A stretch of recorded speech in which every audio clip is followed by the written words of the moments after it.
तुमच्याकडे जर कार आहे, तुमच्या मित्राकडे कार नाहीये, पण तुम्ही काय तुमच्या पर्सनल लाईफ मध्ये झेलताय, तुम्ही पर्सनल लाईफ मध्ये किती टेन्शन मध्ये आहात, तुम्हाला पोरं बाळ बाकीचा संसाराचं किती टेन्शन असणार आहे हे तुम्हालाच माहिती असणार आहे.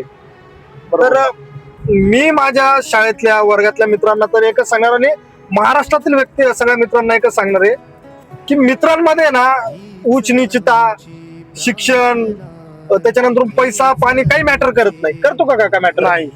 मित्रांमध्ये भेटणं जास्त गरजेचं असतं. आणि जो आपला खरा मित्र असतो ना तो कधी आपल्याला पैशा पाणीने जज करत नाही.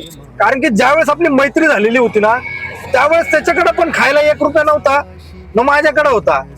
माझ्याकडे जर 1 रुपयाच्या याच्यामध्ये जर मी लेमन गोळा घेत होतो 4, तर त्याच्यामध्ये मी 4 मित्रांना वाटत होतो.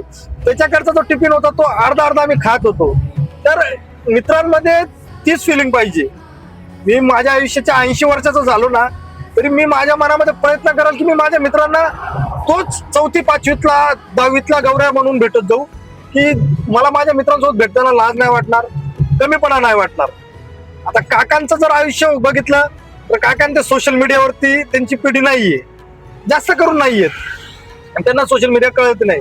पण आपल्या पिढीने सोशल मीडिया बघितलाय, आपली पिढी सोशल मीडियावरती ऍक्टिव्ह आहे.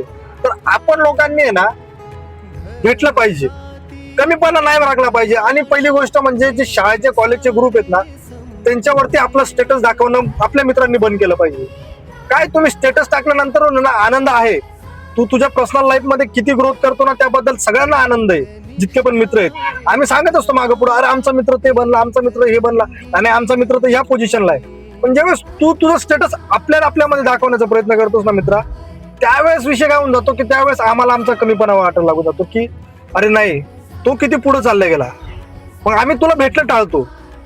मग कुठून तरी कळतं की आपल्या आयुष्यामधला एखादी मित्र मध्येच आपल्याला सोडून गेलेला आहे, त्याच्यासोबत भेटणं बोलणं राहून गेलं, मी माझ्या न्यूलगंडामध्ये जगत राहिलो. तर या सगळ्या गोष्टी टाळल्या पाहिजे.